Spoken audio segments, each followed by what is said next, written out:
పఠాన్కోట్, ఉధంపూర్, అవంతిపూర్ తర్వాత పంజాబ్ లో మరొక ఎయిర్ బేస్, ఈ ఎయిర్ బేస్ ని టార్గెట్ చేస్తూ పాకిస్తాన్ మిసైల్ని ప్రయోగించింది. పాకిస్తాన్ దాడులకు పాల్పడిందని చెప్పి ఈ మీడియా బ్రీఫింగ్ లో వింగ్ కమాండర్ వ్యోమికా సింగ్, సోఫియా ఖురేషీ, విక్రమ్ మిశ్రీ చెప్పుకొచ్చారు.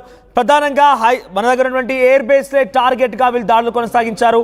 దాంట్లో ఉధంపూర్, పఠాన్కోట్, ఆదంపూర్, భుజ్, పంజాబ్ ఈ ప్రాంతాల్లోని ఎయిర్ బేస్ సిస్టమ్ని కిల్ చేయడం కోసమే హై స్పీడ్ మిసైల్స్ ని వినియోగించారని చాలా క్లియర్గా చెప్పుకొచ్చారు. అయితే మన దగ్గర ఈ రోజు అంటే నిన్న రాత్రి నుంచి ఈ రోజు ఉదయం వరకు కూడా సుమారుగా 26 చోట్ల ఈ దాడులు కొనసాగాయి. మరి ముఖ్యంగా శ్రీనగర్, పంజాబ్ లాంటి ప్రాంతాల్లో అత్యధికంగా మిసైల్ను, డ్రోన్స్ ని ప్రయోగించింది. అటువైపు నుంచి సివిలియన్ ఇన్ఫ్రాస్ట్రక్చర్ ని టార్గెట్ చేస్తూ డ్రోన్లు ప్రయోగించినట్టుగా చాలా క్లియర్ గా అందులో చెప్పుకొచ్చారు. అయితే దీన్ని అన్ని కూడా తిప్పికొట్టాం, సమర్థవంతంగా తిప్పి కొడుతున్నాం కూడా, మరిన్ని కూడా ఎదుర్కోవడానికి సిద్ధంగా ఉన్నామంటూ చెప్తున్నారు.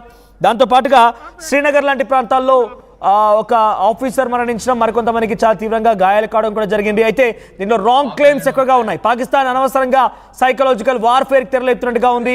భారత ప్రజల యొక్క ధైర్యాన్ని, మనోస్థాయిని దెబ్బతీసే విధంగా వాళ్ళంతా కూడా తప్పుడు ఆరోపణలు, తప్పుడు కథనాలని సోషల్ మీడియాలో పరంగా షేర్ చేస్తున్నారు. దాంట్లో S-400 ని మేము కిల్ చేస్తామని చెప్తున్నారు, ఆకాశ్ మిసైల్ ని కిల్ చేస్తామని చెప్తున్నారు. మరీ ముఖ్యంగా కొన్ని ఎయిర్ బేసెస్ ను కూడా మేము కిల్ చేసాం, దాన్ని మట్టు పెట్టాం భారతదేశంలో అని చెప్పి వాళ్ళు తప్పుడు కథనాలను రూపొందిస్తున్నారు. దాంట్లో ఒకటి సూరత్గర్ ఎయిర్ బేస్ ని మేము కొట్టేసాం, లేపేసాం అని చెప్తున్నారు. కానీ అటువంటిది ఏది జరగలేదు. చాలా క్లియర్ గా మీరు మీడియా బ్రీఫింగ్ లో కూడా లైవ్ ద్వారా ఆర్టిలో చూసే ఉంటారు. సో అంత విజువల్స్ కూడా ఈ రోజు తీసినటువంటి విజువల్స్ అని కూడా మీరు చూసే ఉంటారు. ఈ రోజు తీసిన విజువల్స్ అవన్నీ కూడా. సో ఆ తర్వాత సిర్సా ప్రాంతంలోని, హర్యానాలోని సిర్సా ఎయిర్ బేస్ ని కూడా కిల్ చేద్దామని చూసారు. కానీ అక్కడ కూడా ఎటువంటి జరగలేదు. లైవ్ దృశ్యాల్లో మీరన్నీ కూడా ఈ రోజు జరిగినటువంటి ఆ సిచ్యువేషన్ చూసారు. ఇక నగ్రోతా అమ్యునిషన్ సెంటర్ ని, బ్రహ్మోస్ ని, S-400 ని ఇవన్నీ కూడా మేము వాటిని పేల్ చేస్తామని చెప్తున్నారు. సో చాలా వరకు కూడా కుప్వారా, బారాముల్లా, పూంచ్, రాజౌరి, అఖ్నూర్ ప్రాంతాలను దాడులు చేస్తూ తెరలేపారు. సో ఇక్కడ S-400 ని మేము కిల్ చేస్తామని చెప్పడంతో వారు ఒక సైకలాజికల్ వార్ఫేర్ తెరలేపుతున్నారు. అంటే S-400 అనేది మన దగ్గర హైయెస్ట్ రాడార్ సిస్టమ్ తో, కమాండ్ కంట్రోల్ తో పనిచేస్తున్నటువంటి సిస్టమ్ అది.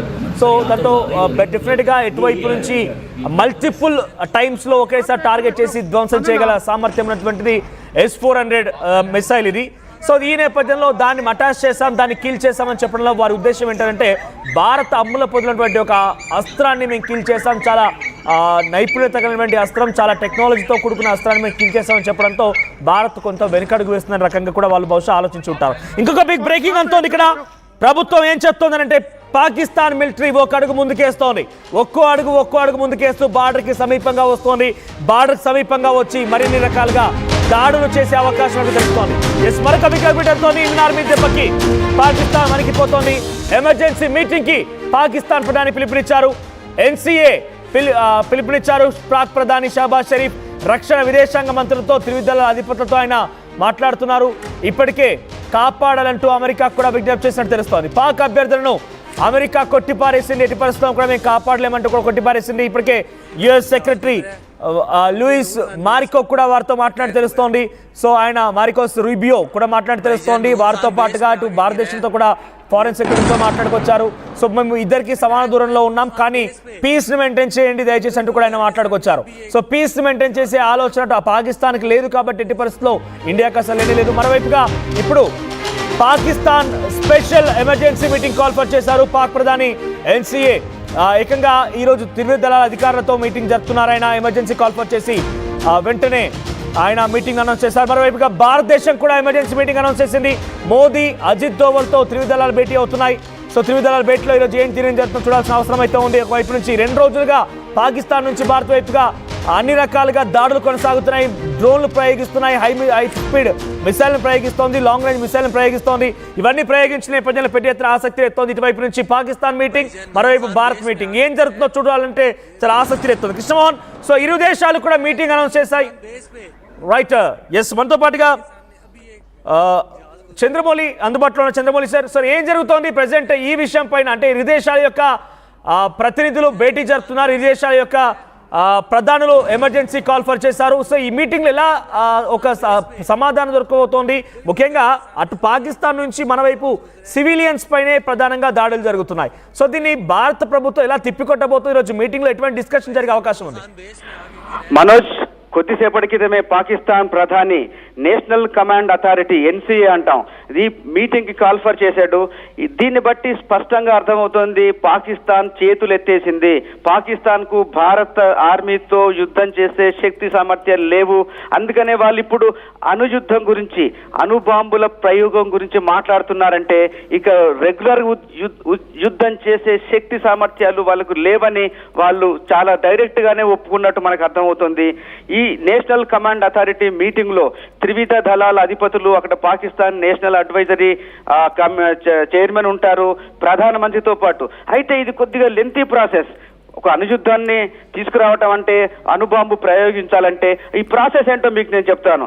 దీనికి ఈ నేషనల్ కమాండ్ అథారిటీలో ఈ త్రివిధ దళాల అధిపతులతో పాటు పాకిస్తాన్ అధ్యక్షుడు కూడా దీనికి తన పర్మిషన్ ఇవ్వాల్సి ఉంటుంది. పర్మిషన్ తీసుకునే అత్యున్నత అధికారం పాకిస్తాన్ అధ్యక్షుడు ఆసిఫ్ అలీ జర్దారీ చేతిలో ఉంది. ఈ మీటింగ్ అయిన తర్వాత, ఎన్సీఏ మీటింగ్ తర్వాత మళ్ళీ వీళ్ళు అక్కడికి వెళ్లాల్సి ఉంటుంది పాకిస్తాన్ అధ్యక్షుడి దగ్గరికి. పాకిస్తాన్ అధ్యక్షుడు పర్మిషన్ ఇవ్వకంటే ముందు ఇంకొక ప్రొసీజర్ కూడా ఉంటుంది. Nuclear command and control system. నిజంగా మన న్యూక్లియర్ బాంబులు పనిచేస్తాయా, దాని ఎఫెక్ట్ ఎంత, దాని అవసరం ఏంటి అనేది ఇటు పొలిటికల్ గా ఇటు ఆర్మీ పరంగా ఈ రెండు రకాల పర్మిషన్లు తీసుకోవాల్సి ఉంటుంది. అంతకంటే ముందు ఈ అణ్వాయుధాలని భద్రపరిచేది, ప్రయోగించే అధికారం ఆర్మీ చేతిలో ఉన్న ప్రస్తుతం అయితే ఒక రాజకీయమైన నిర్ణయం తీసుకోవాల్సి ఉంది. ఆ రాజకీయ నిర్ణయం ప్రధానితో పాటు అధ్యక్షుడు కూడా తీసుకోవాలి.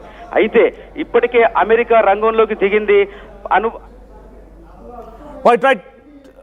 చంద్రమౌళి గారు ఒకసారి హోల్డ్ లో ఉండండి, I will get back to again. So ఇక్కడ మనం చూస్తున్నాం ఆర్టీవీ స్క్రీన్ పైన 6 విండోస్ మీకు కనిపిస్తామని కూడా పాకిస్తాన్ ఎయిర్ బేస్లు. పంజాబ్ పాకిస్తాన్ లో కూడా చాలా చోట్ల ఇదే సిచ్యువేషన్ నెలకొని. సియాల్కోట్ ఎయిర్ బేస్ ని మన భారత ఆర్మీ లేపేసింది. లాహోర్ ఎయిర్ బేస్ ని లేపేశారు. సరద్గా ఎయిర్ బేస్ ని కూడా పూర్తిగా భారత ఆర్మీ నేలమట్టం చేసేసింది. నూర్ఖాన్ ఎయిర్ బేస్ ని కూడా నేలమట్టం చేసేసింది. మరోవైపుగా రావల్పిండి ఎయిర్ బేస్ ని కూడా నేలమట్టం చేసింది.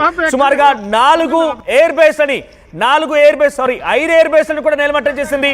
అది సియాల్కోట్, లాహోర్, సరద్గా, నూర్ఖాన్, రావల్పిండి. ఈ 5 ఎయిర్ బేస్ కిల్ చేసిన నేపథ్యంలోనే పాకిస్తాన్ అల్లాడిపోతోంది. కనీసం తమకి ఎయిర్ బేస్ లేకుండా చేస్తారు, డ్రోన్లని పేల్చేస్తున్నారు. ఎట్టి విధంగా మేము ప్రయత్నం చేసినా మా దుస్సాహసాన్ని, దురహంకారాన్ని భారత్ అడ్డుకుంటుందనేటువంటి ఆవేశంతో రగిలిపోతున్నటువంటి పాకిస్తాన్ ఎమర్జెన్సీ మీటింగ్ కాల్ఫర్ చేసింది. నేషనల్ కమాండ్ అథారిటీ మీటింగ్ జరుగుతుంది. ప్రెసిడెంట్ త్రివిధ దళాధిపతులతో భేటీ జరిపారు. అణ్వాయుధాన్ని ఉపయోగించడం కోసం, అణ్వాయుధాన్ని ప్రయోగించడం కోసం పాకిస్తాన్ ఆలోచన చేస్తున్నట్టుగానే, సూచిస్తున్నట్టుగానే కనబడుతోంది. నిజంగా అది సాధ్యమవుతుందా? అటువంటి విధంగా నిజంగా చేయగలుగుతారా? అంత ఈజీగా ఒక అణ్వాయుధాన్ని ఒక దేశం ప్రయోగించగలుగుతుందా? ఇలా చాలా అనుమానాలు వ్యక్తమవుతున్నాయి. మనతో పాటుగా ఆర్టీవీ మేనేజింగ్ ఎడిటర్ చంద్రమౌళి అందుబాటులో ఉన్నారు. ఎస్ సార్, అంత ఈజీగా న్యూక్లియర్ బాంబుని ప్రయోగించవచ్చా అనేటువంటి ఒక అనుమానం అందరికీ ఉంది. ఎందుకంటే భారత్ చాలా క్లియర్గా న్యూక్లియర్ బాంబు గురించి ఎక్కడా చెప్పలేదు. అటువైపు నుంచి ఎటువంటి దాడి జరిగినా అడ్డుకుంటామంటోంది, తిప్పి కొడతామంటోంది. కానీ వాళ్ళు మాత్రం ఆవేశంతో, ఆగ్రహంతో రెచ్చిపోయి న్యూక్లియర్ బాంబుని ప్రవేశపెడతాం, న్యూక్లియర్ బాంబుని ప్రయోగిస్తామనే ఒక ఆలోచనతో ఉన్నారు. సో దాన్ని అంత ఈజీగా డైరెక్ట్గా చేయవచ్చు అంటారా? అది అంత ఈజీగా సాధ్యమయ్యేది కాదు. దాని పరిణామాలు ఏంటో ఆలోచించుకోవాల్సిన అవసరం ఉంది పాకిస్తాన్. ఇదే విషయాన్ని కొద్దిసేపటి క్రితం